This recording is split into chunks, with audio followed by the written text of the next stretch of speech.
I'm gonna be honest with you guys, the title is a little bit of a lie because some people do know this about me. However, it is very few because the only times I've mentioned it have been like once or twice during the Bloodborne series and then one time towards the end of my Elden Ring series, and it was one of the lesser viewed videos from that series. And then obviously like my friends and my mom know that I do this as well. But for those of you that don't know, I collect CDs, and it just so happens that I've collected a lot of them. So what I wanted to do today was just kind of go through my CD collection and show off what kind of music I listen to, I guess. Now, please just keep in mind, the CDs I have here aren't the only CDs that I have purchased recently. I still have some on the way, as well as this is nowhere near complete. My CD collection, this is going to take me years to fully acquire. I have many bands that I don't even have a single album from yet that I want to collect. And furthermore, there are genres that are just non-existent in my collection that I want to get yet, like dubstep and party type music, I guess, like LMFAO. But anyway, there's a lot of CDs here, and I do not want to waste anybody's time, so we're gonna fly through this as quick as possible. I'll just kind of show you guys the CDs, maybe give like a memory or something I like about the band, and then just move on. And then later on in the video, I'm gonna tell you guys about like CDs I plan to purchase and stuff. This won't be in alphabetical order because I already kind of messed up the stack, so we're just gonna pick up a stack at a time and kind of fly through it. First off, we have AC/DC, Back in Black. I got this one from my step-grandfather a couple years ago. This is essentially just like a best of record, I believe. It's got tracks like Hell's Bells, Shoot to Thrill, What Do You Do for Money, Honey, Have a Drink on Me. I actually really like that one. All around, it's a great CD. Next up, I just kind of put these two together since they're from the same band. We got Avenged Sevenfold self-titled record from 2007 and then Nightmare from 2010.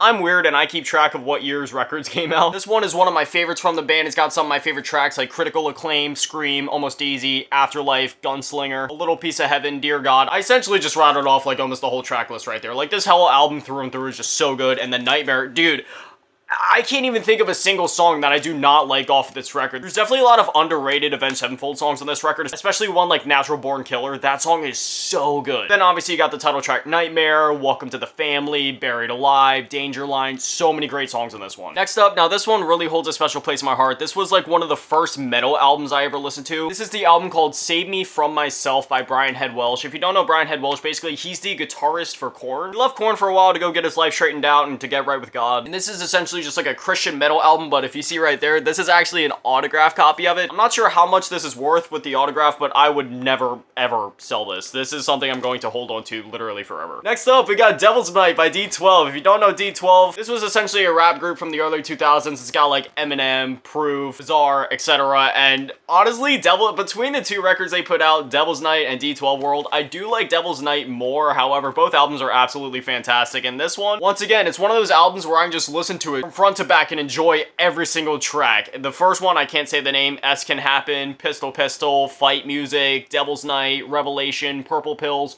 so many great tracks. I definitely recommend checking out D12 if you like Eminem or Proof or any of the other rappers in the group. Next up, we got The Sickness by Disturbed. I'm not gonna lie, I've only listened to this one like once or twice, but obviously Down with the Sickness is a classic. I also like the first track, Voices. That one was pretty good. Next up, we got the Slim Shady LP. Actually, you know what? Let's just fly through all the Eminem ones right now because I have every single Eminem album except for his last two. All right, I'm pretty sure we got them all here. So we got the Slim Shady LP from 99, the Marshall Mathers LP from 2000, the Eminem Show from 2002, Encore from 2004, we got Relapse from 2009, we got Recovery from 2010, the Marshall Mathers LP 2 from 2013, we got Revival from 2017, and we got Kamikaze from 2018, and then his other records, the Music to Be Murdered By records from 2020, and then the deluxe like part 2 version of it that he put out. I do not have those yet, but I do plan on buying them. Oh no, my Kamikaze CD cracked. You know what?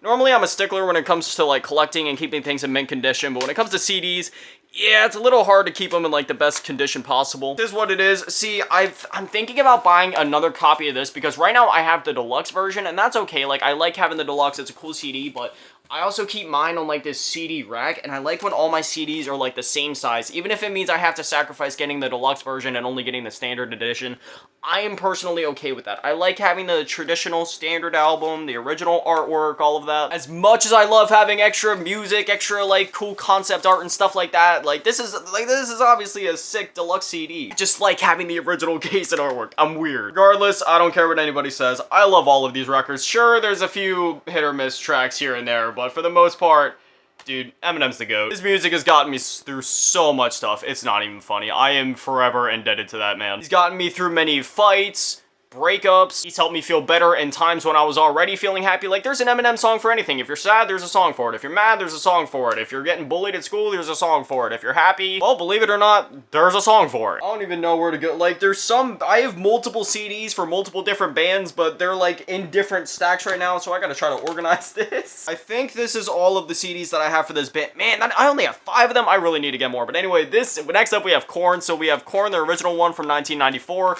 We have Life is Peachy from 96. We have Follow the Leader from 98, Issues from 99, and then The Serenity of Suffering from 2016. I really need to get their other records yet, especially their albums from 2002, 2003, 2005, and then I also want to get the Paradigm Shift from 2013. They have a few other records, but I honestly haven't heard much of those. I think I'll probably just end up buying those anyway, just so I can say I have every Korn CD, and also so that I can hear like all the songs that they put out, because honestly, when it comes to like their 2007 Untitled record, I haven't heard much off of that one. I've only heard their single Evolution. But otherwise, the rest of these albums are absolutely fantastic. Like Korn, the original album, oh my gosh, this is a classic. The entirety of Follow the Leader is absolutely amazing. Issues, there was good songs on here, obviously the most notable one being Falling Away From Me, and then you got The Serenity of Suffering, which this was kind of like the continuation of their comeback. I would say that around 2011, once they stepped into the dubstep territory, they were starting to lose their identity a bit, but then in 2013 with the Paradigm Shift, they started to go back to their metal roots. It still had some of the dubstep elements, but it still sounded pretty good, and then The Serenity of Suffering was just like this hard-hitting, like, it was some of the most intense Korn music we had heard in a while. You got so many amazing tracks on this one. It opens with an absolute banger, Insane. Jonathan Davis just going absolutely crazy on the vocals, letting out these screams and maniacal laughs, and then Rotting in Vain has its classic scatting, and then A Different World featuring Corey Taylor. So many great songs on that one. That one's just another record where I can pop it in, listen to it through and through. And then Life is Peachy. Yeah, this one was a little weird, but I like it. The song Good God, you know, when I'm feeling a little angsty, I still turn that one on from time to time. I love that breakdown where it's like, would you get the F out of my face? And he just lets out this, like, just this absolute demonic scream. It is so intense. Next up, while we're speaking on Korn, so if you guys remember I was talking about Brian Head Welsh earlier in the video, how he had, like, the solo project, well, then he actually ended up going and, like, forming his own band, and they still make music. I don't have their most recent record from, like, a year or two ago. However, I do have their first one called Between Here and Lost. Again, their band is called Love and Death. Absolutely recommend checking them out. Again, looking at the track list here, I can't really think of any that I don't like. The Abandoning is great, Whip It is great, Meltdown, Paralyze, Chemicals. Oh, Chemicals is so good. See, for Brian Head Welsh being a guitarist, you wouldn't expect his vocals to be as good as they are, but oh man, he has some gnarly screams. Gets that breakdown towards the end when he's like screaming, Chemicals! And it's just, you can just hear how guttural it is. It is so hardcore, man. Next up, we got Hinder, Extreme Behavior. This is just one of those breakup albums. Like, anytime I'd be going through a breakup, this is the album I'd turn on and just listen to. Like, I mean, at this point, I've been single for 4 years, so I mean, I haven't had to turn it on to listen to it for that reason in a while. However, I did just pop it in and listen to it a little while ago, like a month or two ago, just to listen to it, see how it holds up when I'm not going through a breakup. And actually, shout out to my mom for giving me this one, because she gave me this one from her old collection. I actually didn't buy this one. I just listened to the record for years off of like iTunes and YouTube and stuff, but then she gave me her original CD just sometime last year, and yeah, even when you're not going through a breakup, it's still a good record. Man, I honestly don't even know what to say looking at these two. These are the only 2 CDs that I have from this band. However, they are definitely my 2 favorite CDs from this band, and I have to be careful with what I say here, because I mean, don't get me wrong, I absolutely love this band. Don't think that I don't like this band or anything like that, but it's just like, out of respect, I think I'm just gonna hold up the CDs, and that'll be that. Hybrid Theory, Meteora, 2 absolutely classic records. I listen to them once. It's not even a thing where I listen to them like once a year. I listen to both of these records at least once a month, if not more. They hold such a near and dear place in my heart, and it's just, rest in peace, Chester, and thank you so much for all of the absolutely amazing music that you blessed our ears with. Thank you. Next up, we got a Ludacris album back for the first time. I'm not sure if this is like one of his main albums in his catalog, or if this is like a best of or anything like that. I mean, I've only listened to this like once or twice, but I thoroughly enjoyed it. Not gonna lie, I'm not the biggest Ludacris fan in the world. He's not bad by any means. I enjoy his music, it's just I haven't had the chance to listen to enough of it. I remember thoroughly enjoying You Got a Problem and Southern Hospitality. Those were probably my 2 favorite tracks off of this one. Next up, we got Five Finger Death Punch, Got Your Six. I definitely want to get more of their CDs. CDs, I absolutely love Five Finger Death Punch. They're one of those bands where if you turn on one of their songs, you can't go wrong. Like, sure, some of them kind of sound the same in a way, like kind of in like a safe modern rock way, but is that really such a bad thing? Sometimes you're looking for that, man. Honestly, Five Finger Death Punch is one of those bands where every time you think about it, you just think of a pack of Marlboro Reds, a case of Bud Light, a shaved bald head, wearing a tank top, getting the rocker horns up, doing one of these. Like, it's one of those bands for me, you know what I mean? Not that that's a bad thing by any means, not even close. Next up, we got Avril Lavigne's Let Go, dude.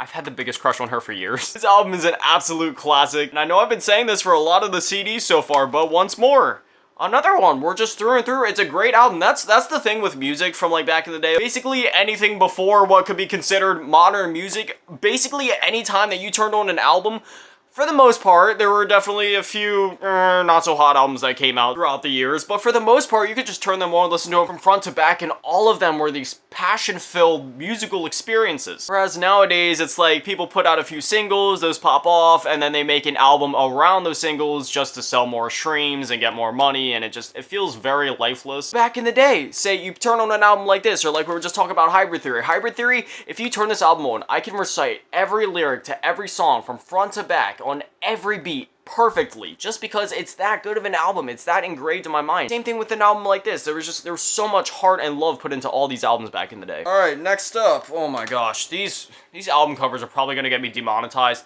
I honestly think I might have to just show the back of some of these album covers. I believe I only have 3 of this band's CDs, which I definitely need to change that. There's plenty that I'm about to name off that I want to get soon. All right, so I cannot even show that there is genitalia. I will just show you the side. It is Marilyn Manson's Antichrist Superstar. I cannot show you the front or back. I am sorry. Next up, we have Marilyn Manson Mechanical Animals. Once again, I cannot show you the front cover. I apologize, but I don't know, enjoy this like bathroom symbol. Next up, we got Marilyn Manson's Hollywood. Once again, I really cannot show the front or backs. I am sorry. I don't know how YouTube feels about upside down crosses, so I'll just cover that up. But then we have Marilyn Manson's Heaven Upside Down. And all of these records are absolutely phenomenal, especially Hollywood. Hollywood is probably one of my favorites by him. Heaven Upside Down is up there as well. Like, this album is really good. Tattooed in Reverse, We Know Where You Effing Live, Satan, Kill For Me, Blood Honey, Saturnalia. Like, there are so many great songs on that album. Antichrist Superstar is obviously an absolute classic. However, that one, there's not as many like songs where you just kind of run to turn it on and listen on to. This one's more of like an experience. Like it definitely messes with your head a bit. You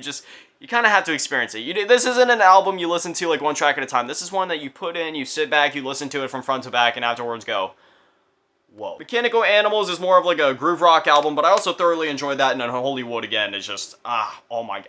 Absolute masterpiece. I want to get the rest of Manson's albums because I thoroughly enjoy and love all of his albums. The Golden Age of Grotesque, Eat Me, Drink Me, The High End of Low, Born Villain, The Pale Emperor, his most recent one, We Are Chaos. And then I need to get his original one as well, Portrait of an American Family. When it comes to Manson records, you cannot go wrong. They're all great. All right, we still got a good bit to go, so I'm going to try to pick up the pace a little bit. Next up, we got Mudvayne, LD50, The End of All Things to Come, and Lost and Found. This CD, as you can see, it's like a little bit different. You click the button, then it like opens up. There's like a DVD and a CD in here. It's like a double-sided thing. Basically, one side is a DVD documentary, and then the other side is just the CD. It's pretty cool. Out of all the Mudvayne albums, I think Lost and Found, man, I don't know, this is hard. Either LD50 or Lost and Found would be my favorite. Lost and Found has more songs that I come back to just to listen to, just to like rock out. Like the first track, Determined, is so good. Pushing Through is a really good one. I listen to Pushing Through when I'm out running. And then Happy is an absolutely amazing song. Forget to Remember got one of my okay, so I had a friend back in high school, okay? All he ever listened to was like the new rap stuff, like Lil Peep, all the new like sad emo rappers. And not that there's anything wrong with that. Personally, I actually really enjoy people like X, Juice WRLD, Lil Peep. Rest in peace, by the way, gone too soon. Those young men were so talented. But anyway, going back to what I was saying, I showed him the song Forget to Remember. What do you know? The next time I saw him with this headphone in, I was like, hey man, what are you listening to? And then he showed me the song. I was like, hey, that's what's up. The End of All Things to Come definitely had some good songs on it. It's definitely not one that I return to as often as the other two, but LD50, this one also has a lot of great songs on it. You think Dig, -1, Death Blooms. Great album. This is another one of those bands where, you know, if you pick up any of their albums, you can't go wrong with it. They're all heavy. They're all great. I definitely need to get their other ones yet, especially the self-titled one, their last one from 2009. There was a lot of great songs in that one. Beautiful and Strange, Scream With Me, Heard It All Before, Dead Inside, great songs. Rob Zombie, Hellbilly Deluxe. Honestly, the only song that I had heard from Rob Zombie up before I bought the CD was Dragula. Dig through the ditches and burn through, yeah, that one, y'all know that song. Then I listened to this album, and now what do you know? I'm a huge Rob Zombie fan, and I have listened to literally all of their albums. I even went back and binged all of the White Zombie albums. It's a great band. It's kind of in the same territory as Marilyn Manson, where it's like shock rocky, but it's great. It's either a disclaimer. I cannot recommend this one enough. Please go listen to this album. This isn't going to be the same cover art that you see when you look up the album, because there was actually like 4 or 5 different cover arts for this album. This was another one that I always run to whenever I'm sad, going through a breakup, whatever it is, just whenever I'm feeling down, I'll listen to this one from front to back. It's a reasonably short listen. It's about 40 minutes. Words cannot express how thankful I am for this album. Got me through so many tough times. Alright, we're getting down to the last couple bands here. So next up we got Stone Sour. This is Corey Taylor's second band. If y'all know Corey Taylor, his main band is Slipknot, but then he has his other band, Stone Sour. I thoroughly enjoy Stone Sour. I know it's kind of controversial. A lot of Slipknot fans are like, he's sold out, I don't like Stone Sour, it's too singy soggy, where's the screaming? Honestly, Stone Sour is still pretty heavy, especially this first album. You have the first 3 tracks, Get Inside, Orchids, Cold Reader. Especially Cold Reader, oh my god, that breakdown at the end, that honestly is up there with some of Slipknot's material. That breakdown is insane. He goes from that like real edgy emotional screaming and him screaming like, why do I always have to suffer the consequences? And he's like screaming as like these drums and guitars are just going ape. I love this album. There's so many great songs on it, and there's also some great softer moments on it too, like Bother. That song is so freaking good, and it's so soothing to the soul to listen to. It's just turn it on and listen to it. It's just, you feel immediately at peace. There's just something about the chord progression and the melody. It's just, so relaxing. It's so good. And then their second one, Come Whatever May. This one, again, it was pretty heavy. It opened up with ones like 30, 31, 50. This one definitely leaned more into the radio safe sound, and, you know, there was a lot more of the cleaner vocals in there, but still, there was still a good bit of, like, hard rocking moments. Despite there being a few softer ones like Through Glass and Zizek's Road, I think is how you say it. All around, it's still just a phenomenal rock record, and especially that last track, Zizek's Road, I listen to that one a lot. It's really good. It's like part piano ballad, part, I don't know, like picks up towards the end. There's some like drums and guitars implemented, but it's a very, very good song, and it's straight from the heart. Now, anybody that knows me knows that this was coming, and I saved it for last because it is my absolute favorite band of all time. You guys ready for this? So, in 1999, they put out their original album. It's called Slipknot. It's a self-titled record. Next up, in 2001, they released Iowa. And then in 2004, they released the Subliminal Verses. And then in 2008, they released All Hope Is Gone. And then in 2014, after some unfortunate passings and disparting with some of the members in the band, they came back with Point 5, The Gray Chapter, named after their bassist that had passed away. While we're talking about that, rip Paul Gray and rip Joey Jordison. They will forever be missed. And then in 2019, they released We Are Not Your Kind. And then towards the end of 2022, they released The End So Far. There's not much I could say about this band. Above any other artist, above any other band, above any and all other music, this band has gotten me through everything. My happy moments, my mad moments, my sad moments, my stuck in a mental hospital moments. This band, I owe so much to them. They have gotten me through so much. Even still to this day, I mean, I've been listening to them since I was, God, longer than I can remember, since I used to hear them playing in my mom's car when I was like a real little kid, before I was even capable of retaining memories. Like I said, to this day, I still listen to them on a daily basis, whether I'm out running, whether I'm cooking, it doesn't matter what I'm doing. I'm always listening to this band. I love them so much. I love their music. I don't even know what to say about it. If you've never listened to Slipknot, or if you've never given them a chance, they have a little bit of everything, you know? They have hip-hop, they have metal, they have softer songs. I mean, it's never like straight up hip-hop, but it's, you know, it's like infused into their metal, like Spit It Out, No Life, like some of those tracks from their original album, and even to this day, you know, you got songs like H377 that are just hyper speed metal rap. I could go on and on talking about this band, but honestly, I would have to make that a video in itself. Like, my appreciation and love for Slipknot and their material is just, I literally can't even put it into words. I know I said at the beginning that I talk about some of the CDs that I plan on getting soon, but oh my gosh, there's so many that I can't even think of it at this point. I mean, I can name a couple that are on the top of my mind that I plan on buying. I want to buy some Staind CDs, some Megadeth CDs, some LMFAO CDs, some Marshmello CDs. Yes, I like Marshmello. I'm into dubstep. I listen to quite literally everything. I listen to pop, I listen to metal, I listen to heavy metal, I listen to rap, I listen to old school rap, I listen to a lot of like punk and alternative and emo stuff. Like, I want to get some like Blink-182, My Chemical Romance, Green Day stuff yet. I listen to so many different artists. My playlist literally has hundreds, if not thousands, of different artists on it. I'm gonna update this like CD collection thing in like a year or two, and I'll show you guys what CDs I have by then. I'm hoping that I can like double the amount of CDs I have now. Anyways, yeah, now I want to hear from you guys down in the comments. Do you guys collect CDs? Do you have any CDs? What are your favorite artists? Anyway, as always, a shout out to the patrons and channel members: Karma's Fager, I'm on Liberty Tab, Big Daddy Matty, Chilupasaurus Rex, Razak, Polar Ray, De Webster, Lamas, Bianca's Purgatory, Jupiter Son, Mela Lasking, Peter Magic, Mason Irving, TJ My 15, Flame 71, Aaron Reynolds, and Unknown. Thank you guys for for watching. Have an amazing day. Stay beautiful. I love you all. And remember, don't go hollow. Peace.